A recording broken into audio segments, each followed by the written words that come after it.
പാഞ്ചാപ്പ ചൂടൊക്കെ എങ്ങനെയുണ്ട്? ചൂടൊക്കെ അടിപൊളി ചൂടല്ലേ. ഇവിടെ നിൽക്കാൻ പറ്റില്ല. ഒരു 10 മണി കഴിഞ്ഞിട്ടുണ്ടെങ്കിൽ ഇവിടെ നിൽക്കാൻ പറ്റില്ല.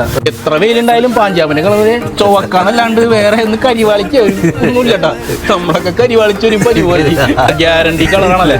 ഗ്യാരണ്ടി കളറാണല്ലേ? കഴിക്കണതിന്റെ ഭക്ഷണം കഴിക്കണതിന്റെ ഏതാണ്? എന്ത് ഭക്ഷണമാണ് കഴിക്കണത്? നമ്മൾ സാധാ ചോറ് മാത്രം കഴിക്കണുള്ളൂ. വെള്ളച്ചോറ് കഴിച്ചിട്ടാണ് വെള്ള കളർ. അതെ അല്ലേ? വെള്ളച്ചോറ് കഴിച്ചിട്ടുണ്ടെങ്കിൽ വെള്ള കളറാവുമെന്നാണ് പറയണത്. ഇതാണ് കക്കർച്ചിയാ. കക്കർച്ചി ഒരു ദിവസത്തിൽ ഒരു 3 പ്രാവശ്യമെങ്കിലും ഞങ്ങള് ഇവിടെ റോഡാണ്.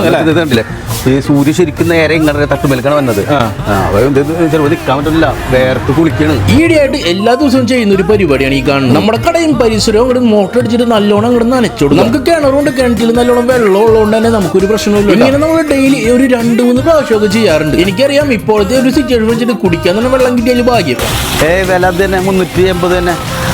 ഇനിയിപ്പോൾ ഒരു 2 മണിക്കൂർ എടുത്ത് കുറച്ചൊരു ആശ്വാസം കിട്ടും. ഇതിനുള്ളിലും അവിടെ നടക്കും. ഇതേ ഞണ്ടൊക്കെയുണ്ടല്ലോ. ഞണ്ടൊക്കെ പെട്ടെന്ന് ചാകയാണ്. ഈ ചൂടിന്റെ ഇത് വരണേ ഞണ്ടൊക്കെ ചാകണല്ലോ, പെട്ടെന്ന് ചാകയാണ്.